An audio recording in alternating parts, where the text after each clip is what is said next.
Hallo, ich bin Holger von Subwater Film. Nachdem wir so viele Anfragen bekommen haben bezüglich der Sturmfahrten und wie man das nachmachen kann, was dabei zu beachten ist, haben wir beschlossen, dass wir zu unserem 555. Abonnenten diesen Jubiläumsclip drehen. Die am häufigst gestellte Frage davon war: Habt ihr keine Angst, dass euren Schiffen was zustößt? Ganz klar, haben wir natürlich. Die Fahrten sind bei jedem Sturmclip, das ist der Grund, warum wir auch nur so wenige machen, immer mit einer langen Vorbereitungszeit und mit einer langen Nachbearbeitungszeit verbunden. Die Modelle werden überprüft, dann wird geguckt, bei welchem Wetter verhalten sie sich wie viel Wetter können sie ab, und erst dann erfolgt tatsächlich das Filmen. Und danach ist dann noch eine lange Nachbearbeitung, gucken, wo ist Wasser reingekommen, was muss geklärt werden, was muss man da noch verändern. Also ganz klar, die Antwort ist ja, haben wir. Aber wir haben natürlich auch eine Riesenfreude beim Angucken des Ergebnisses, und das macht es eigentlich immer wieder wert, dass wir die Arbeit reinstecken und dass wir die Schiffe wirklich bei dann Sturm und Wind und Wellen auch fahren lassen.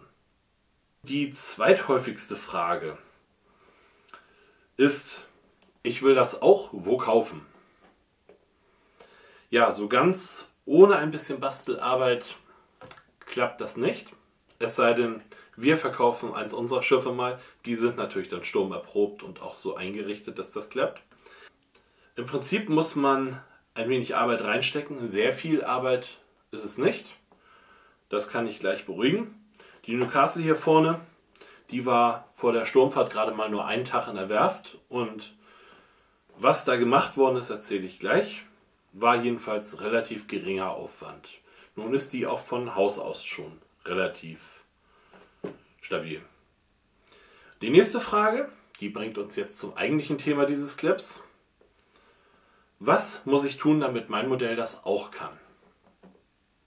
Ja, bevor ich das beantworte, denkt bitte immer daran, das Risiko fällt immer mit, und auch wenn ihr jetzt die Tipps alle richtig und korrekt, übervorsichtig umsetzt, so kann das doch nicht ausschließen, dass eure Schiffe mal schwer beschädigt werden oder eventuell sogar verloren gehen.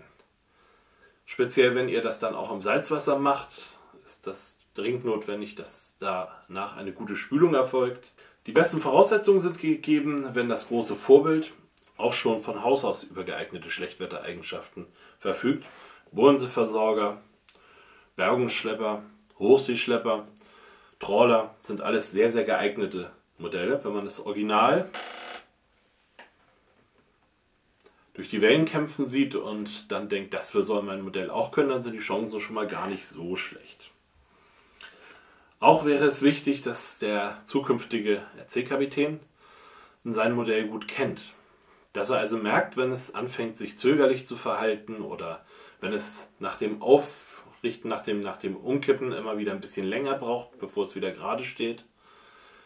Das zum Beispiel deutet dann auf Wasser im Rumpf hin, und auch das sollte man erkennen, und man sollte dann überlegen, wann es Zeit ist, das Boot rauszuholen aus dem Wasser. Zum Thema rausholen, natürlich sollte man vor Fahrtantritt schon wissen, wie man dann den sogenannten Exitplan umsetzen kann. Also wie kriege ich das Schiff wieder an Land, wenn ich das Boot womöglich noch mit dem Schubs vom Ufer aus in die Wellen frontal gegen angehen lasse, volle Fahrt voraus und erstmal weg von der Brandung. Dann stellt sich die Frage, wie kriege ich das Boot wieder raus? Denkt vorher drüber nach. Wenn es mit achterlichen Wellen ans Ufer kommt, dann ist mit einmal Hektik und Eile gefragt. Wenn es querschlägt, dann scheuert es womöglich auf dem Strand hin und her, wird vollgesandet, wird von den Wellen auch voll geschüttet, und das hält kein Modell oder auch kein Original lange aus. Natürlich muss aber auch das Modell wetterfest sein. Wetterfest heißt in unserem Fall, dass es auch nicht nur von unten, sondern auch von oben wasserdicht sein muss. Das heißt, es sollten auch möglichst nichts leicht abbrechen können. Es sollten Teile, die über Bord gehen können, sollten gesichert sein in irgendeiner Variante. Und es muss natürlich stabil sein, dass, wenn es mal querschlägt, da haben wir den Fall der Newcastle.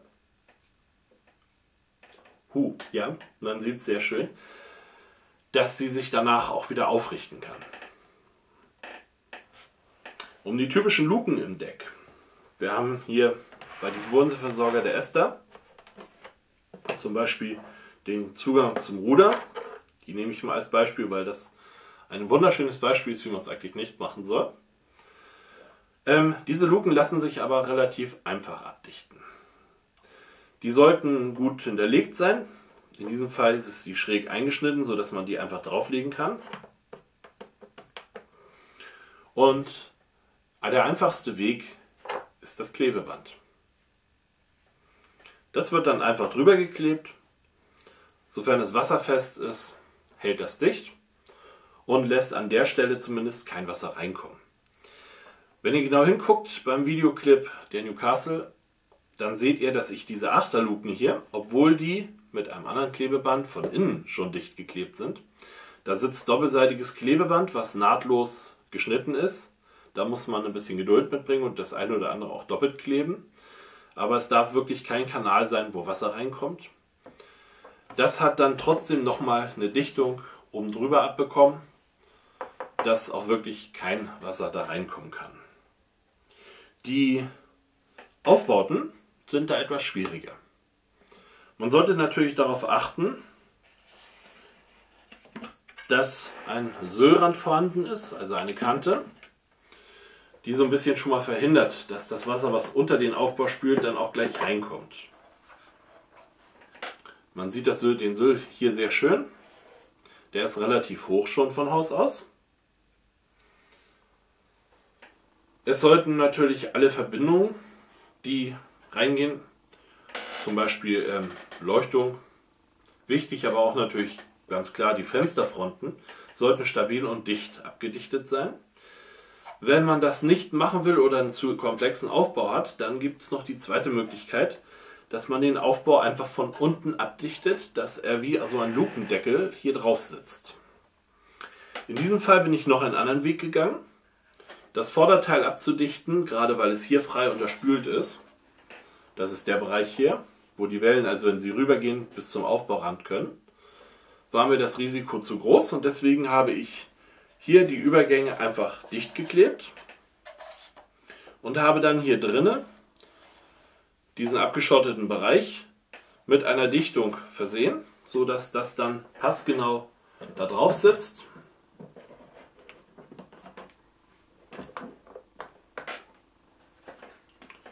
Und damit den ganzen Aufbau abdichtet.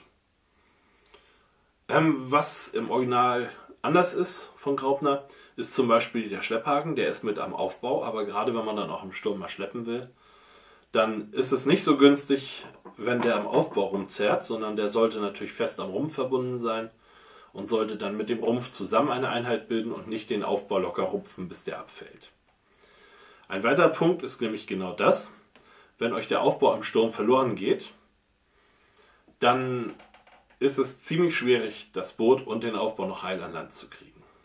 Also im Zweifelsfall, wenn er nicht so schön straff sitzt wie hier oder wie bei dem kleinen Fastnet 109 der Ester, dann sollte er mit einer Magnetsicherung oder mit einer Schraube oder mit einem Riegel fest am Aufbau verbunden sein. Ja, wichtig ist auch noch, dass auch alle Decksdurchbrüche dicht sind. Gerne vergessen wird zum Beispiel die Ankerdurchführung oder die Ankerwinde. Hier sitzt ja meist ein Rohr, was den Anker aus seiner Klöße oben mit dem Durchbruch im Deck verbindet. Das muss natürlich von innen und außen dicht sein. Aber auch das Loch, wo die Kette dann im Deck verschwindet, darf man nicht übersehen. Was in dieser Beziehung auch noch ein wichtiger Punkt ist beim Deck, ist, es kommt sehr viel Wasser rüber. Wenn das Wasser nicht irgendwo hin abfließen kann, dann ist es eine Menge Gewicht, die auch noch hin und her schaukelt. Deswegen achtet darauf, dass Boote, die im Sturm fahren sollen, entsprechend sogenannte Speigatten haben, wo das Wasser dann wieder nach außen rausgespien werden kann. Man sieht es hier sehr schön in dieser Aufnahme, wie das Wasser da also wirklich in Mengen abfließt und vor allem auch wie viel Wasser da nun steht. Als für mich hervorragendes Dichtband hat sich ein Elastomerband aus dem Sanitär- und Heizungsbau bewährt.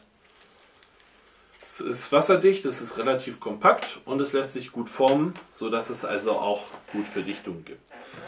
Man kann natürlich auch Aufbauten mittels Ohrringen abdichten, die dann eingelegt werden und dann dazwischen den Abstand schön dicht machen. Das war früher hier mal der Fall, aber inzwischen ist auch hier das Elastomerband, was dann dichtet. Man sieht es hier. Dieses Boot ist nun schon relativ alt. Eine zusätzliche Dichtungsebene habe ich damals, als ich dem Band noch nicht vertraut habe, eingebaut. Ist ganz simpel. Einfach Klarsichtfolie oder Plastikdeckel, Umverpackung, die man dann hier auf einen Sockel im Rumpf fest einklebt und da dann mittels Klebeband eine Inspektionsluke klebt und auch schon hat man eine zweite Sicherheit. Sollte dann doch mal Wasser reinkommen, dann gibt es natürlich noch die Notfalllösung.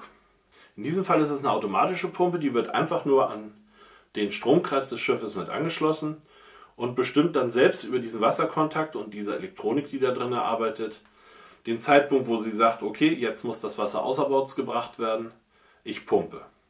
Im Prinzip ist das eine wirkliche Sicherheit, die man zusätzlich mit einbaut und zweitens weiß man dann auch gleich noch, wenn jetzt Wasser aus dem Loch an der Seite rauskommt, wo der Schlauch angeschlossen ist, dann war Wasser im Schiff. Ja, der nächste Punkt ist die Stabilität. Wenn man sie anhebt, merkt man schon, sie umzukippen ist nicht ganz leicht. Sie kehrt immer wieder zurück in ihre neutrale Haltung. Das hat mehrere Gründe. Vor allem aber, dass ich die Akkugröße ein ganz bisschen verkleinert habe und oben ein bisschen Gewicht eingespart habe, welchen ich dann im Inneren des Schiffes entsprechend mit Bleigewichten ausgewechselt habe. Der Schwerpunkt des Schiffes muss möglichst tief liegen und möglichst zentral liegen. Wenn wir jetzt unten im sogenannten Kielschwein, also im Schnittpunkt des Rumpfes, möglichst viel Gewicht unterbringen, dann richtet sich das Boot auch gerne freiwillig wieder auf. Das hilft uns beim Sturmfahren sehr weiter. Ja, jetzt muss ich mal in mich gehen. Habe ich noch irgendwas vergessen?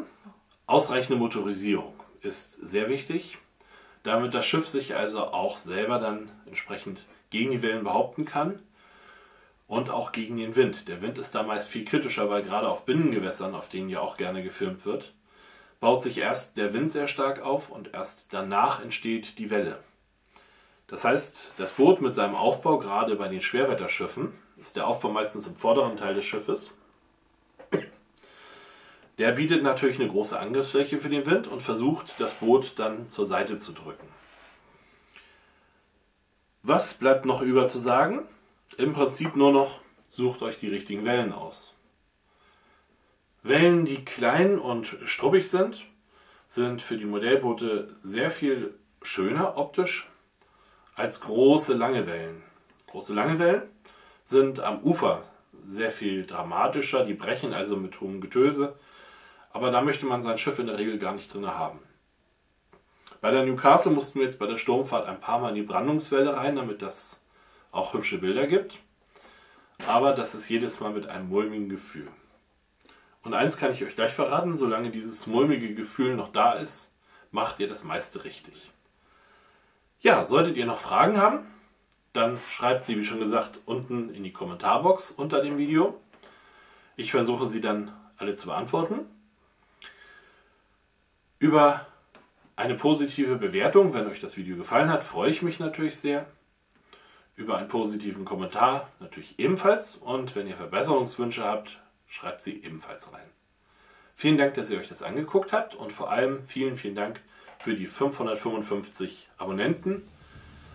Es ist eine echte Freude, Videos zu machen, wenn man sieht, dass sie auch gern geguckt werden. Ja, ich sage vielen Dank und bis zum nächsten Clip.